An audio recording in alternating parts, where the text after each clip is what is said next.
हाँ जी guys, welcome back to our channel. So today we start with normal probability curve. तो होता क्या है कि क्वेश्चन पेपर के अंदर हमारे पास practical side as well as theoretical side आती है। तो थ्योरी के अंदर मोस्टली ये क्वेश्चन पूछा जाता है कि व्हाट इज़ द करेक्टरिस्टिक्स और properties of normal probability curve. So we are discuss the properties and the characteristics of normal probability curve कि क्या क्या उसके प्रॉपर्टीज़ एंड क्या क्या उसकी करेक्टरिस्टिक्स होती हैं। The first thing is that and the another thing is कि इसके बारे में इसके यूजेस भी पूछे जाते हैं कि क्या क्या इसके यूजेस हैं नॉर्मल प्रोबेबिलिटी कर्व के। सो हम फर्स्टली डिस्कस करेंगे इसकी प्रॉपर्टीज़ और वी कैन से दैट इसके करेक्टरिस्टिक्स। उसके बाद हम इसके यूजेस पढ़ेंगे कि इसके यूजेस क्या हैं। मैंने यहाँ 7 to 8 जो है वो पॉइंट्स लिखे हैं प्रॉपर्टीज़ और करेक्टरिस्टिक्स के। So let us discuss one by one.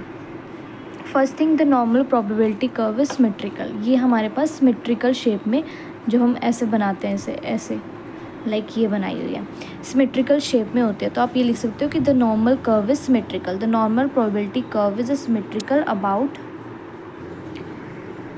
about the ordinate of the central point of the curve. It implies that the size, shape and slope of the curve on one side of a curve is identical to that of the other. कि same thing है कि normal curve एक symmetrical shape में होती है। Like आप shape भी बना सकते हो, यहाँ और लिख सकते हो मीन मीडियन मोड। और यहाँ पे एक चीज़ और मेंशन कर सकते हो कि फिग, ऐसे करके आपके मार्क्स नहीं करते कि फिग जो है वो सिमेट्रिकल शेप की है। ठीक है। द नेक्स्ट पॉइंट इज़ कि द नॉर्मल कर्व इज़ यूनिमॉडल। यूनिमॉडल का मीन्स होता है कि मीन्स वन पॉइंट के ऊपर ये बेस्ड होती है। Since there is only one point in the curve which has maximum frequency, the normal probability curve is unimodal. It has only one mode. So आप यहाँ से स्क्रीनशॉट ले सकते हैं इसका, और यहाँ से ये पॉइंट्स के 2 और 3rd पॉइंट का। ठीक है। सो आई होप आपने ले लिया होगा। थर्ड है हमारे पास mean median mode are coincide. Means कि ये क्या होते हैं, आपस में साथ साथ चलते हैं। The mean median mode of the normal distribution are the same and they lie at the centre. They are represented by zero. हम मीन मीडियन मोड को नॉर्मल प्रोबेबिलिटी कर्व में ज़ीरो से रिप्रेजेंट करते हैं। किसमें, किसके साथ, बेस लाइन के साथ। ठीक है। The next point is the maximum ordinate occurs at the center. The maximum height of the ordinate always occurs at the central point of the curve, that is at the midpoint. The ordinate at the mean is the highest ordinate and it determined by या denoted by YO.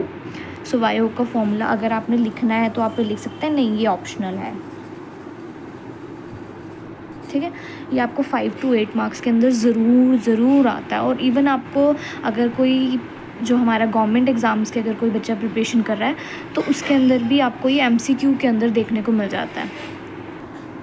तो यहाँ पे हमारे पास 5th point आ गया है, the normal curve is asymptotic to the axes. यहाँ पे ये कहता है कि अगर एक लाइन जो है वो माइनस से स्टार्ट होकर प्लस में जाती है, बोथ डायरेक्शन में वो डिक्रीज़ होती है, बट वो कभी भी जो है वो हॉरिजॉन्टल को टच नहीं करती है। लाइक मैं बताती हूँ, लाइक हमारे पास ये लाइन है, ये ऐसे जाएगी, ऐसे जाएगी, ऐसे जाएगी। मीन्स अगर यहाँ माइनस है, यहाँ प्लस है, तो ये यहाँ से ऐसे जाएगी, बट ये कभी भी जो बेस लाइन है हॉरिजॉन्टल की उसको टच नहीं करेगी। सो ये चीज़ फिफ्थ पॉइंट में बोला गया। द नेक्स्ट आपको सिंपल बोला गया कि normal curve is a smooth curve. ये स्मूथ कर्व होती है और इसकी पीक होती है, ये हिस्टोग्राम जैसी नहीं होती है। The normal curve is a smooth curve, not a histogram. It is modulative peak.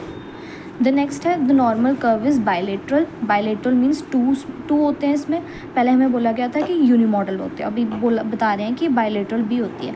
The 50% of the area curves lies to the left side of the maximum central ordinate and 50% on the right side. तो left side भी होता है, ऐसा ही left भी होता है और right भी होता है, इसलिए ये बायलेटरल होता है। ये इसकी कैरेक्टरिस्टिक्स और प्रॉपर्टी में आप लिख सकते हो ये सारे पॉइंट्स।